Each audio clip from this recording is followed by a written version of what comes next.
नमस्कार, knocking-news.com में आपका स्वागत है। मैं हूं गिरिजेश वशिष्ठ। सालों साल हो गए, मिलियन सब्सक्राइबर हो गए, कोई ड्रामा नहीं, कोई नौटंकी नहीं। ये मैं और ये मेरा घर और घर का एक कोना, यहाँ पर खड़े होकर हम बात करते हैं और आप लगातार देखते हैं, तारीफ़ करते हैं, लोगों से वीडियो साझा करते हैं और इसके लिए मैं आपको बहुत बहुत धन्यवाद देने के साथ आज का वीडियो शुरू करना चाहता हूँ। बात करेंगे कुणाल कामरा के बारे में। कुणाल कामरा का एक शो जहाँ पर हुआ रिकॉर्ड कभी, उस जगह को जाके भाई लोगों ने तोड़ दिया और तोड़ ताड़ के चले गए। कुछ लोगों ने कुणाल कामरा को फ़ोन करके बोला, तू जिधर दिखेगा ना उधर तेरे को पीटेगा। ये सब बात है। क्या हुआ था, कुणाल कामरा ने एक कॉमेडी शो था उनका, उसमें कुछ पैरोडीज़ बनाई पुराने गानों की और उसके ऊपर जो दल बदल की स्थिति है, महाराष्ट्र का हाल है, उस सब के ऊपर करारा व्यंग्य किया। व्यंग्य जब भी होता है गहरे चुभता है और वो चुभा, तीर निशाने पर लगा। उसके बाद में बवाल मच गया, तोड़फोड़ हो गई और सबसे मज़ेदार और रोचक बात यह है कि ये 500, 50, 100, 150 लोगों के बीच में एक शो हुआ था। वो YouTube पे लाख, 1.5 लाख, 2 लाख, 1 मिलियन लोग देख लेते, बात ख़त्म हो जाती। लेकिन जो किया गया उसकी प्रतिक्रिया में, चाय से ज़्यादा जो पतीली गर्म हुई है ना, चमचे गए हैं वहाँ पर, तोड़ फोड़ मचा के आए, ये करके आए। उन्होंने कुणाल कामरा के उस वीडियो को देश के जन जन तक पहुँचा दिया। और अगर हम अभिव्यक्ति की स्वतंत्रता के हामी हैं तो हम वो वाला हिस्सा आपको ज़रूर दिखाएंगे जिसके बारे में कुणाल कामरा ने शिंदे के बारे में कहा। उसके बाद हम करेंगे ज्ञान की बातें, गहरी बातें और बेहद सरल तरीके से उन लोगों को भी समझाने की कोशिश करेंगे जो इस पूरे मामले में मारपीट के समर्थक हैं और जो ये कहते हैं कि अगर ऐसे बोलेगा तो पिटेगा। भाई उसने बोला तो कैसे बोला?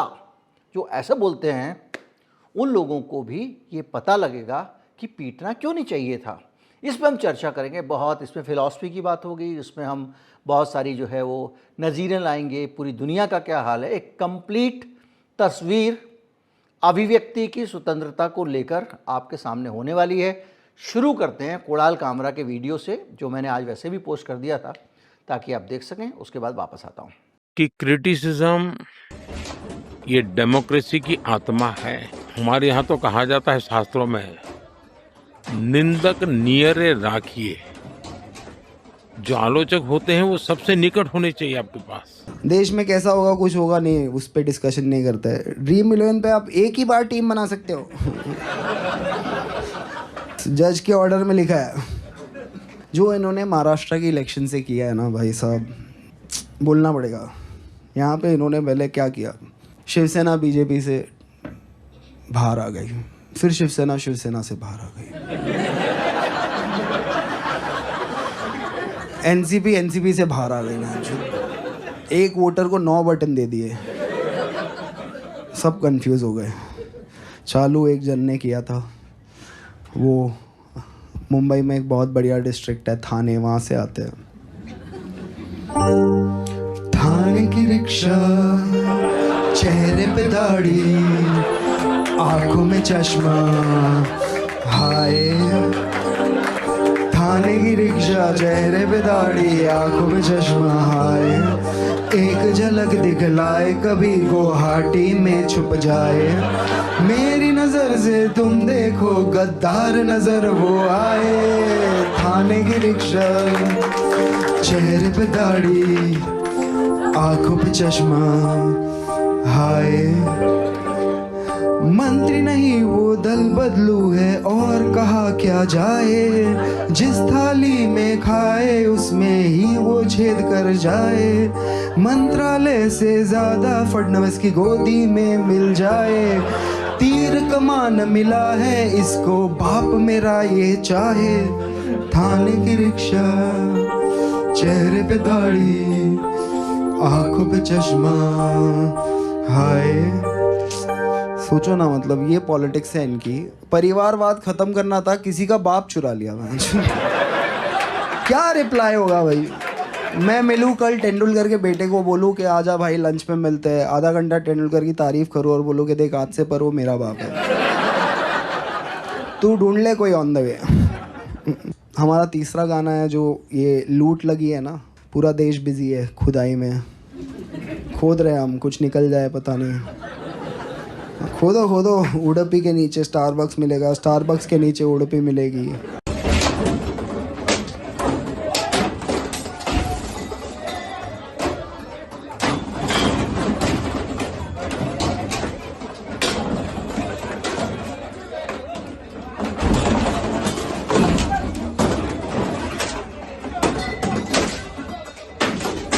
या तो हम भारतीयों का सेंस ऑफ ह्यूमर कमज़ोर है। अब जैसे मैं ऐसी बात कहता हूँ तो एक तबका है जो छद्म राष्ट्रवादी है, वो इसको देश की निंदा के तौर पे देख रहा है।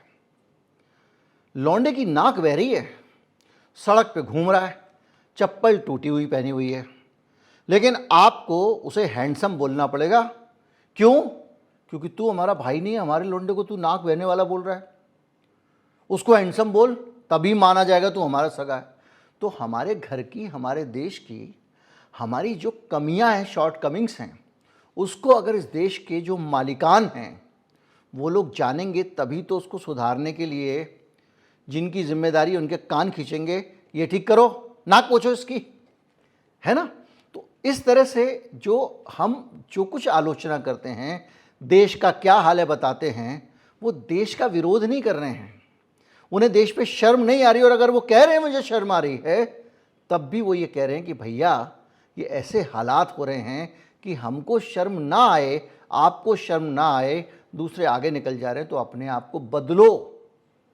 लड़का पढ़ेगा नहीं और बाप कान भी नहीं खींचेगा तो उसका भविष्य क्या होगा, उसकी कल्पना कर लें। हमारे देश के आज के वातावरण में जब किसी का बच्चा नहीं पढ़ता है और उसके कान उमेठ दिए आपने या कह दिया ये तो नालायक है, ये कुछ नहीं कर सकता, तो लोग कहेंगे कि ये इस बच्चे का दुश्मन है, उसको इससे प्यार नहीं है।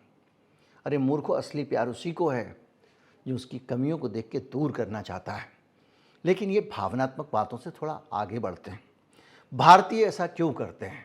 भारत के लोग मारपीट क्यों करते हैं? और भारत के लोग इस तरह की प्रतिक्रियाएं बयानों पे, व्यंग्य पे या तरह तरह की अभिव्यक्ति पे क्यों करते हैं? आग क्यों लगाते हैं? बुलडोजर क्यों चलाते हैं? तोड़ फोड़ क्यों करते हैं? आगजनी क्यों करते हैं? दंगा क्यों करते हैं? इसको समझने के लिए हम भारतीयों की मानसिकता को समझना पड़ेगा।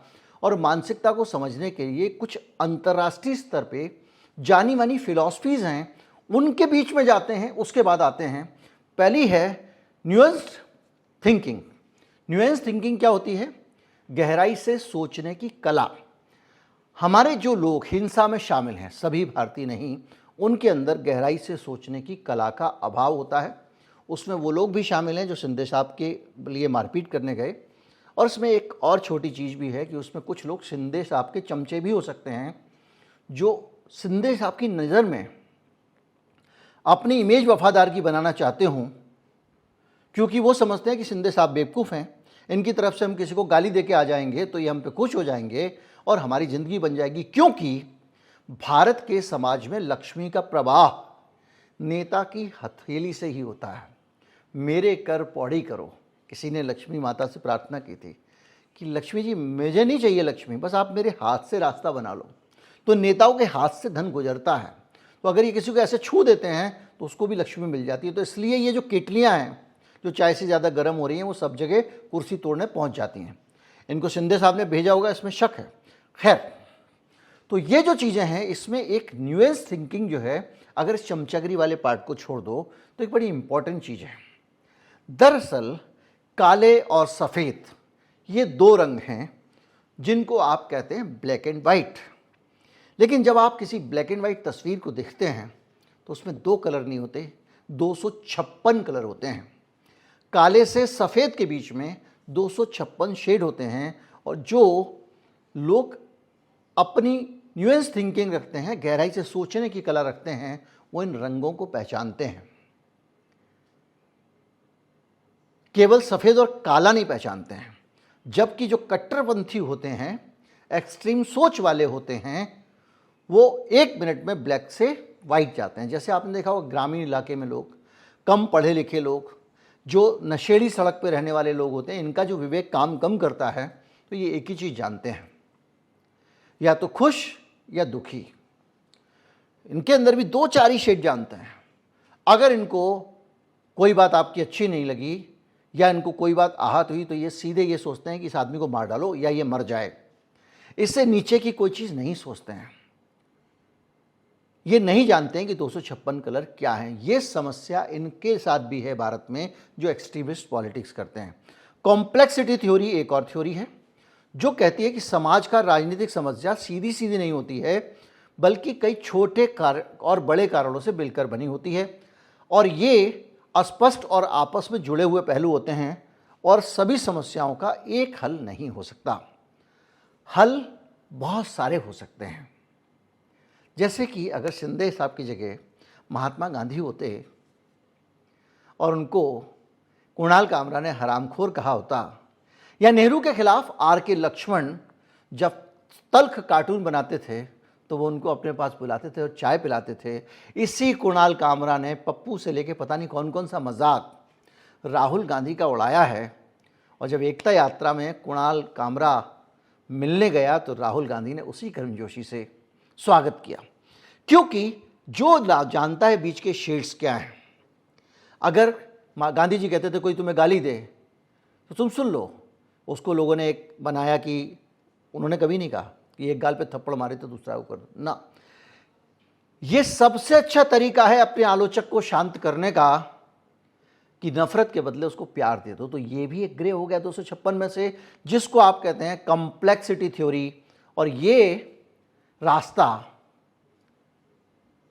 बताता है कि कैसे इन समस्याओं को हल किया जाए। मैं अभी आ रहा हूं कि कुणाल कामरा ने जो किया था इस पर हम पहुंचेंगे, उसका जवाब क्या हो सकता था अगर कोई आदमी ग्रे कलर समझता होता। तो एक होती है डायलेक्टिकल थिंकिंग, जिसमें विरोधी विचारों के बीच में संतुलन, ये सब तरीके हैं, संतुलन किया जाता है। ये हेगल और प्लेटो के दर्शन से आया हुआ विज्ञान है जो कहता है कि समस्या के दो विपरीत पहलू हो सकते हैं और समाधान दोनों को मिलाकर ही हो सकता है। ब्लैक और वाइट को मिला के ही समाधान होगा, ये सोचने की क्षमता देती है कि आप मिला के कोई रास्ता निकाल सकें। जैसे स्वतंत्रता और सुरक्षा दोनों जरूरी है। अगर कोई नेता आलोचना से डरता है तो वो लोकतांत्रिक नहीं है, लेकिन आलोचना अगर हिंसक हो जाए तो वो भी लोकतांत्रिक नहीं है। खैर, सिस्टम थिंकिंग, इसमें समग्र दृष्टिकोण होता है। इसको जल्दी जल्दी निपटाते हैं और इसको फिर समझाएंगे। और ये जो है ये कहती है कि किसी समस्या को अकेले मत देखिए, उसके बहुत सारे पहलू हैं, उसको देखिए और कॉज और इफेक्ट की जटिलता को समझिए, और इससे आप जन्म दे सकते हैं समाधान को। इस केस में क्या हुआ? इस केस में कुणाल कामरा ने कुछ कहा, और जैसे स्मैक पीने वाला आदमी करता है कि उसको किसी ने रोका तो वो सर तोड़ देता है, क्योंकि वो बीच के रास्ते नहीं जानता। वो ये चारों फिलॉसफी जो हैं ये बता रही हैं कि रास्ते कैसे निकालने हैं, ये नहीं जानता है। आप कल्पना करें कि जैसे ही कुछ होता है तो पाकिस्तान को तबाह कर दो, बम गिरा दो। इस पे तो परमाणु बम गिरा देना चाहिए। जहां ये विचार आता है वहां समझिए कि आप काले और सफ़ेद के बीच के रंग देखना भूल चुके हैं। हमारे समाज की ये बहुत बड़ी एक कमी है, विडंबना है कि हम सीधे ईंट का जवाब पत्थर से देने की सोचते हैं। ये नहीं सोचते कि हम इसके कोई और रास्ते भी निकाल सकते हैं, जो 1000 रास्ते हो सकते हैं। तो ये विवेक की कमी है। और मैं आपको अगर और सरल तरीके से करूं, मैं समाज को ग्रेड करना नहीं चाहता हूं, पढ़ाई के आधार पर भी ग्रेड करना नहीं चाहता हूं, फिर भी ये उदाहरण दे रहा हूं। जैसे जैसे जो लोग अधिक पढ़े लिखे विचारवान लोग होते हैं वो उतने ही ज़्यादा विकल्प जानते हैं, समस्याओं का हल निकालने के रास्ते जानते हैं। इसलिए कि ट्रंप जो है वो दुनिया भर का भारत के बारे में अनर्गल प्रलाप कर रहा है और भारत उससे पंगे नहीं ले रहा है। और इसीलिए मोदी जी जितना संभव हो सके ट्रंप को मक्खन लगा रहे हैं। अभी पता है क्या किया है? वो जो एक ट्रुथ करके प्लेटफॉर्म है, जैसे ट्विटर है वैसा, वहाँ जाके ज्वाइन किया खुश करने के लिए इन्वेस्ट को, और वहाँ पर ट्रंप के साथ अपनी फ़ोटो डाली पॉडकास्ट में। अरे उनके पास 5 साल का प्लान तैयार है, एक दिन का प्लान तैयार है, ट्रंप ऐसे से उन्होंने उनको बताया था जैसे। हालत ये घर के बाहर लेने तक नहीं आए थे और बिठा के सामने बेइज्जती की थी। खैर, तो तरह तरह से मक्खन लगा रहे हैं, लेकिन ट्रंप को इसका फ़र्क नहीं पड़ रहा है। अभी उसने बोल दिया 2 तारीख से तो लगाऊंगा मैं भारत के ऊपर ड्यूटी। तो इससे आप अंदाज़ा लगा सकते हैं कि जो लोग समझदार लोग होते हैं वो इस तरह से एक्सट्रीम उस पर नहीं जाते हैं। तो ये जो मामला है, ये एक्सट्रीम वाला जो मामला है, ये इसको आप ऐसे समझिए कि ये जो हुआ, ये क्या हुआ, ये बेसिकली जो समर्थक हैं, शिवसेना के समर्थक, शिंदे साहब के समर्थक, उन्होंने एक ऐसी गलती की है, हसीन गलती की है, जो बच्चों को भी आप करने को मना करते हैं। क्लास में किसी बच्चे ने दूसरे बच्चे के ऊपर रॉकेट उड़ाया, दोबारा रॉकेट उड़ाया, अब उसका कंसंट्रेशन भंग हो रहा है। अब वो बच्चा उठे क्लास में, 2 घुसंडे दे दे, तो क्या होगा? तो ये होगा कि उसको कहा जाएगा कि तुमने कानून अपने हाथ में क्यों लिया, तुमने शिकायत मैम से क्यों नहीं की, क्योंकि कानून की व्यवस्था किसके पास है? मैम के पास में है। तुमने इसको घूसा मार दिया, और चालू भाषा में बोले तो छोले भटूरे दे दिए। तो ये एक चीज़ है जो आपको बताती है कि जो समझदार लोग हैं, वो एक व्यवस्था बनी होती है समाज में, देश को चलाने के लिए एक सिस्टम बना होता है, उसको फॉलो करते हैं।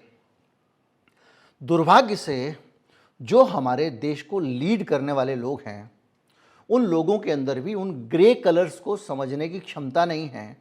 वो वाइट के बाद सीधे ब्लैक जानते हैं और इसीलिए बदला लेने लगते हैं। वो सिर्फ दंडित करना चाहते हैं तो कभी ईडी में डाल देते हैं अगर किसी ने कुछ बोल दिया, कभी ये किसी मीडिया हाउस को जो है वो नोटिस भेज देंगे, किसी का वो कर देंगे। आप देखिए, अभी आप सोचिए ज़रा, इस मेरे देश में कितनी बड़ी विडंबना है कि हम अभिव्यक्ति की स्वतंत्रता का जो मामला है उसको सुनिश्चित करने के बजाय अभिव्यक्ति पे हमले ना हों, कोई आदमी व्यंग्य करे तो कोई उसको पीटे नहीं, उस ऑडिटोरियम को कोई तोड़े नहीं, सिनेमाघर जलाए नहीं। अब आप क्या करते हो? उठा के चल पड़ते हो। अरे उसने ने एक पेंटिंग बनाई, आप उसकी पेंटिंग से सहमत नहीं हो, आप नहीं हो, ठीक है, ये क्या हुआ? उस तोड़ फोड़ करोगे, उस पर हमला करोगे कि भाई 90 से 2000 के बीच में, आपको याद है वो 10 साल किस तरह से ये उसके पीछे पड़ गए। उस आदमी को विदेशों में रहना पड़ा, और इतने महान एक पेंटर इस धरती पे जन्म लिया था जिसने वो अंतिम वक्त तक अपनी मातृभूमि पर नहीं आ पाया। 17-18 की बात कीजिए, याद कीजिए, संजय लीला भंसाली एक फिल्म बना रहा है। फिल्म है पद्मावत। क्यों बन रही है? क्योंकि एक मलिक मोहम्मद जायसी का एक उपन्यास है, उसमें एक कैरेक्टर है जिनका नाम है रानी पद्मावती। वो कुछ साहित्य इतने प्रभावी होते हैं कि समाज ये मानने लगा है कि वो सचमुच ऐसी थी, उसकी कहानी सही थी। लेकिन उस कहानी में कुछ ऐसी चीज़ें थीं, उस कहानी से कुछ लोगों ने अपनी समाज के, अपनी जाति के प्राइड को जोड़ लिया, राजपूतों ने।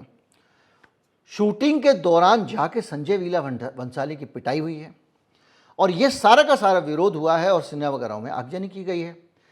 एम.एन. कृष्णन की किताब मीशा पे विवाद हुआ, आप याद कीजिए, और ये जो है हिंदू संगठनों की इस पर आपत्ति थी। मुनव्वर फारूकी की गिरफ्तारी 2021 में, क्या उन्होंने कहा कि भाई ये गोधरा दंगों पे हिंदू देवी देवताओं का मजाक उड़ा दिया। नूपुर शर्मा का विवाद, नूपुर शर्मा ने एक बयान दे दिया पैगंबर मोहम्मद पे।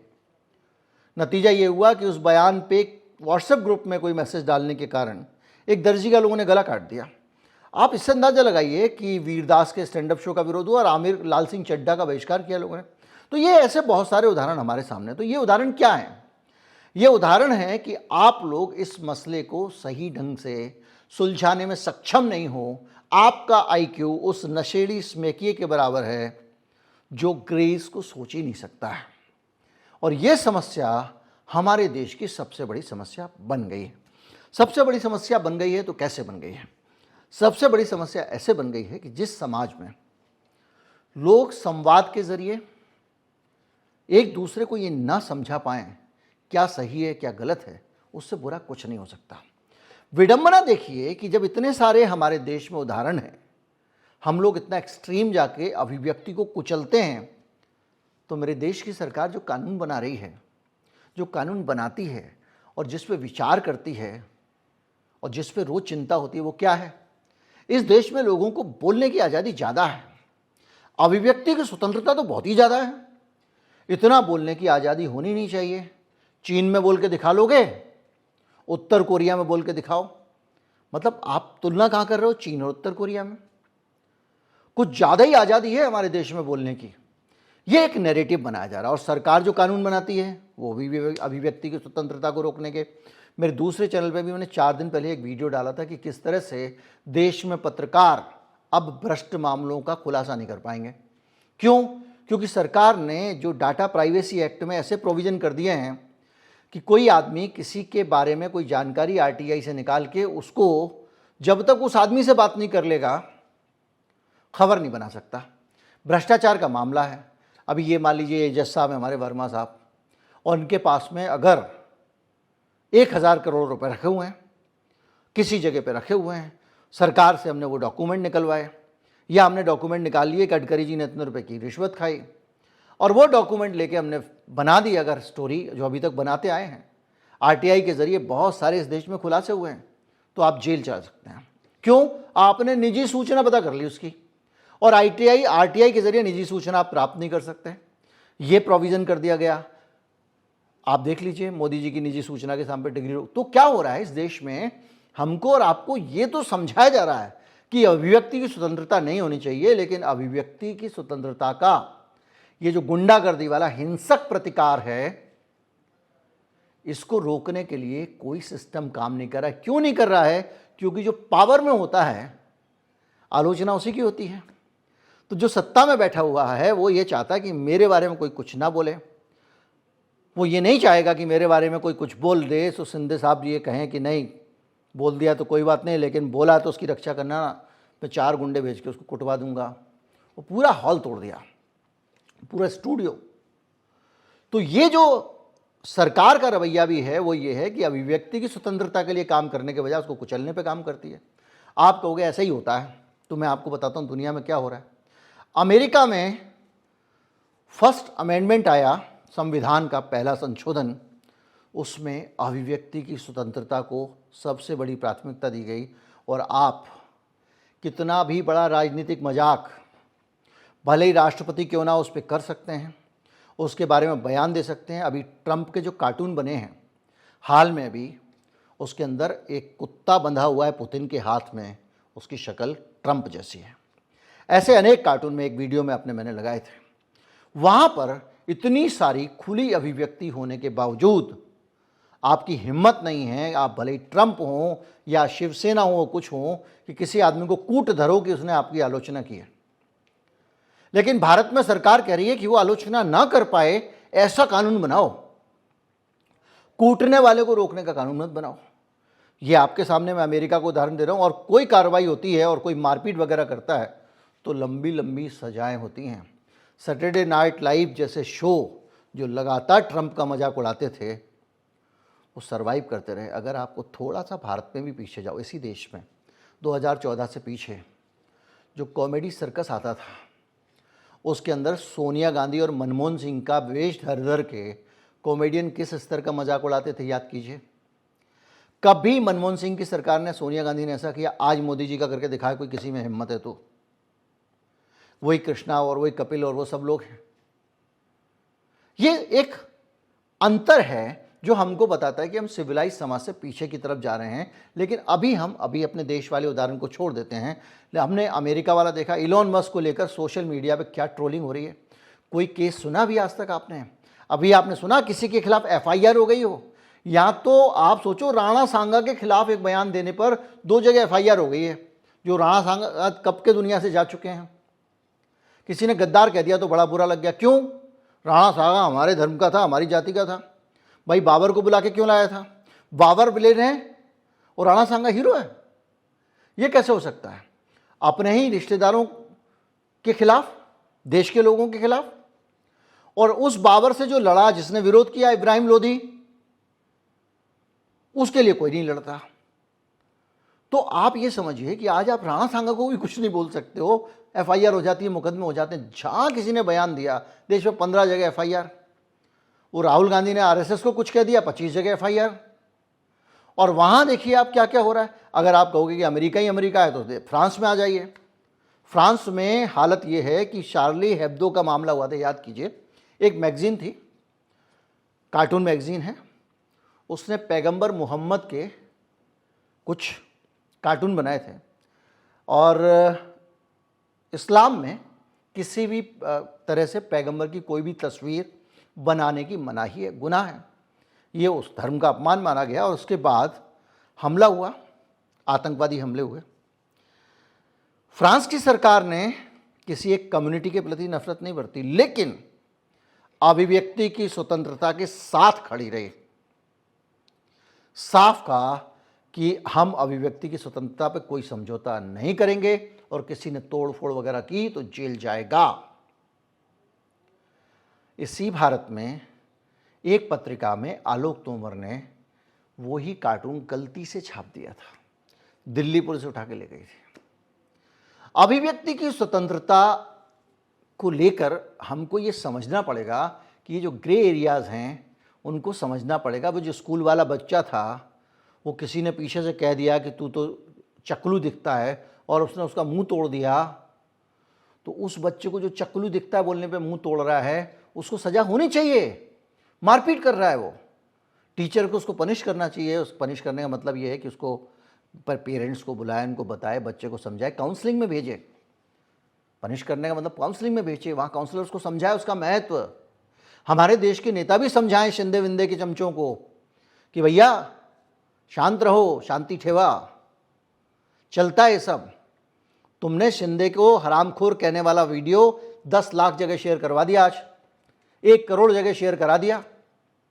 खैर, अब आप सोचें, मैं जर्मनी लेके चलता हूं। जर्मनी में पूरी तरह से राजनीतिक आलोचना स्वीकार्य है और नाजी विचारधारा या हिंसा भड़काने वाले भाषण पर सख्त प्रतिबंध है। व्यंग्य या आलोचना पर कोई हिंसा करता है तो कठोर जेल और आर्थिक दंड है। और यहाँ तक कि यूनाइटेड किंगडम, अंग्रेज़ जिन्होंने भारत के ऊपर इतने समय तक राज किया, हमारे यहाँ लोग रोलेट एक्ट का विरोध करते थे। बहुत सारे कार्टून बने, बहुत सारे लेख लिखे गए, पत्रिकाएं निकाली गईं। उस जंगली दौर में भी अंग्रेज़ों ने ये नहीं किया कि इसने पत्रिका निकाली तो कैसे निकाली, आज जाके इसको कूट दो। ऐसा तो नहीं हुआ ना। कानूनी कार्रवाई, मैं बताऊंगा कानूनी कार्रवाई क्या हो सकती है। और वहाँ पर किसी भी तरह पर कोई आलोचना करता है और सांप्रदायिक, अगर वहाँ पर आलोचना करने वाले की संपत्ति को या सार्वजनिक संपत्ति को नुकसान पहुँचाया तो सख्त सज़ा मिलती है। पब्लिक ऑर्डर एक्ट जो है उसमें जेल में डाल दिया जाता है। अब अगर आप रूस में जाओगे तो पुतिन के खिलाफ करके देखो, और चीन में जाओगे तो वहाँ करके देखो। तो ये अंतर है डेमोक्रेसीज़ का। जितनी उन्नत डेमोक्रेसीज़ हैं उनका हाल अलग है, और हम किस में, चीन और रूस वाले और उत्तर कोरिया वाले खांचे में जाके फिट हो गए हैं, जो कभी मनमोहन सिंह और सोनिया गांधी का मजाक उड़ते हुए बुरा नहीं मानते थे। तो ये जो चीज़ें हैं ये बताती हैं कि किस तरह से हम एक असभ्य होने के स्तर तक मारपीट पर उतारू हैं और इस सब पूरी चीज़ों में शामिल होते रहते हैं।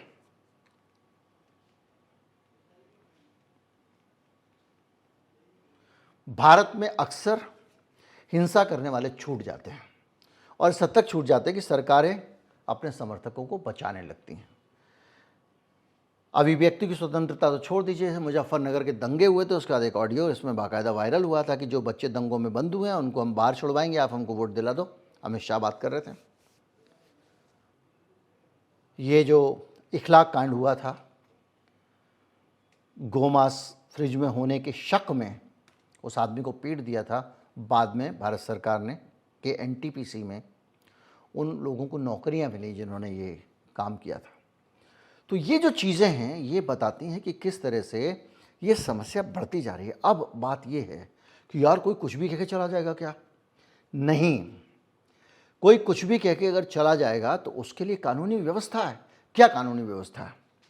भाई कोई आदमी अगर मेरे बारे में गंदी बात बोलता है तो मेरी बड़ी बेइज्जती हो रही है। अगर कोई आदमी आके नीचे मेरे मोहल्ले में घूमे और कहे कि ये आदमी जो है वो चोर है जी, ये सब्जी वाले की दुकान पे जाता है टमाटर लेके खा जाता है, उसने कहना शुरू कर दिया या कोई और बात, तो मेरी तो बेइज्जती हो जाएगी ना। तो मेरी इज्जत का जो फालूदा निकाला उसने, इसके लिए तो मैं उसको क्या करूं? मैं उसको कूट नहीं सकता। लेकिन कानून क्या कहता है? कानून ये कहता है कि उसने मेरी इज्जत का फार्मूला उतारा और निकाला और इसने मुझे चोर कहा, इसने मेरे को टमाटर चोरने वाला कहा, तो अब इसके खिलाफ मैं मुकदमा करूँगा। धारा 500 और 501 होती थी, अब इन्होंने धाराएं बदल दी, पता नहीं क्या। मानहानि कानून, मानहानि कानून क्या है? मेरी जो इज्जत थी उससे खेल गया तू भाई, इज्जत मेरी कम कर दी।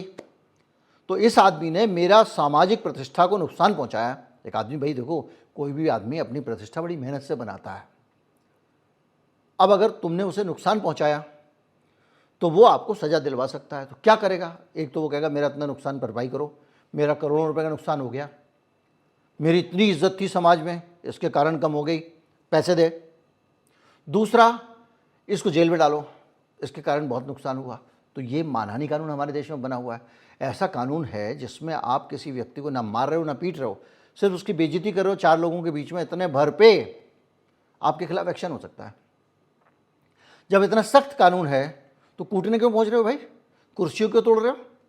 मारपीट क्यों कर रहे हो? ये सवाल बड़ा सवाल है कि नहीं? अब आगे इसको और सोचो। इसके साथ में इसी कानून के पीछे, एक मानहानि कानून के पीछे एक और लॉजिक भी तो है, और वो लॉजिक ये है कि आप अपना कोई भी काम, भले ही कोई आपकी बेइज्जती भी कर दे, तो आपस में सेटल नहीं करोगे। एक कानून की प्रक्रिया है, आप कोर्ट पे जाके साबित करो मेरी बेइज्जती हुई। अब आप कहोगे ऐसा तो कोई भी कोर्ट में चला जाएगा कि टमाटर जाएगा, तो ठीक है ना। अब अगर उसने मेरे ऊपर आरोप लगाया मैं टमाटर चुराता हूँ, मैं कोर्ट में जाऊँगा। मैं कोर्ट में जाऊँगा तो उसको ये साबित करना पड़ेगा कि ये है ही ऐसा, ये है ही ऐसा कि टमाटर चुराता है। फिर वो 2 सब्जी वालों को खड़ा करेगा, जाके सीसीटीवी फुटेज लगाएगा, वो कहेगा देखो इसने सब्जी चुराई। तो मानहानि के मुकदमे एक सिक्योरिटी मनी जमा करनी पड़ती है। अब अगर मैं वो मना करूँगा, मैं अगर दावा करूँगा, तो मुझे कुछ पैसे जमा करने पड़ते हैं, तो जो सिक्योरिटी मनी है वो जब्त हो जाएगी। मैंने मुकदमा किया था, और अगर वो साबित नहीं कर पाया तो मैं उससे जुर्माना ले लूँगा, हर्जाना ले लूँगा, या मुझे माफ़ी मांगनी पड़ेगी कोर्ट में। तो कानून बने हुए हैं, हमारे देश में सिस्टम बना हुआ है, लेकिन उसके बावजूद आप लठेतों की तरह जाओगे, कहीं सिनेमा हॉल तोड़ दोगे, कहीं शीशे तोड़ दोगे, कुछ तोड़ दोगे, और अभिव्यक्ति की स्वतंत्रता पर इतने घिनौने जो प्रहार होते हैं, हमले होते हैं, जूते चप्पल से पीटते हो, और जो पीटने वाले उनको महिमा मंडे, वो बग्गा करके है एक दिल्ली में, तेजिंदर बग्गा, उसको बीजेपी ने भर्ती नहीं किया, प्रवक्ता भी बना दिया। उस आदमी का क्या रिकॉर्ड है? वो जाके एक आदमी जो आलोचना करती थी सरकार के, उसको जूतों से पीटाया, प्रशांत भूषण को, उसके चैम्बर में घुस के, उसको इनाम मिल गया। शरद पवार के ऊपर हमला किया दिल्ली में एनडीएमसी के सेंटर में, इनाम मिल गया। तो एक तरफ सरकार ये जो घूसे लाते करने वाले लोग हैं उनको प्रोटेक्शन देती है, उनको छुड़ाती है, उनको रिवार्ड देती है, उनकी तरक्की करवाती है, और उनको पार्टियों में बड़े बड़े पद देती है। और दूसरी तरफ अभिव्यक्ति की स्वतंत्रता जो है, जिस आदमी को बोलने की आज़ादी है, भाई हर बार आदमी झूठी तो नहीं बोलेगा, सच भी तो बोलेगा। झूठे तो मानहानि का मुकदमा करो, एफआईआर क्यों कर रहे हो? एफआईआर तो सरकार मुकदमा लड़ती है, तू लड़ना भाई, तेरी बेइज्जती हुई है। तो वो जो मसला है उसको आप समझिए कि इसके साथ साथ जब आदमी जो अभिव्यक्ति की स्वतंत्रता को प्रोटेक्शन देना चाहिए, उस प्रोटेक्शन को सरकार हटा रही है, ज़्यादा ही आज़ादी दिख रही है उसको, और गुंडों को, मारपीट करने वाले मवालियों को संरक्षण दे रही है। तो इससे क्या हो रहा है? इससे ये देश पीछे जा रहा है, उत्तर कोरिया, रूस की तरफ जा रहा है, चीन की तरफ जा रहा है। मेरे ख्याल से उत्तर कोरिया में भी ऐसे उदाहरण हमको नहीं कोई देखने को मिले। काल्पनिक खबरों को पश्चिमी मीडिया की छोड़ दें आप। उम्मीद करता हूं कि मेरा जो वीडियो का मकसद था वो ये था कि आपको गंभीरता से ये बताना कि जब इस तरह के हमले होते हैं तो उनकी आलोचना क्यों की जाती है, उसके करने के पीछे मकसद क्या होता है, और क्यों लोगों को ये सब बातें, लोगों के बारे में लोगों को कहने का हक है। और इस देश को अगर बनाए रखना है तो गलत करने वालों के ऊपर उंगली उठाने का अधिकार देना पड़ेगा, तभी तो देश के मालिक 140 करोड़ लोग जो हैं उनको पता चलेगा कौन ठीक से काम कर रहा है, कौन नहीं कर रहा है। अगर कहने भर से बेइज्जती हो जाएगी और तुम मुझे कूट दोगे तो कोई कल के दिन कहेगा ही नहीं।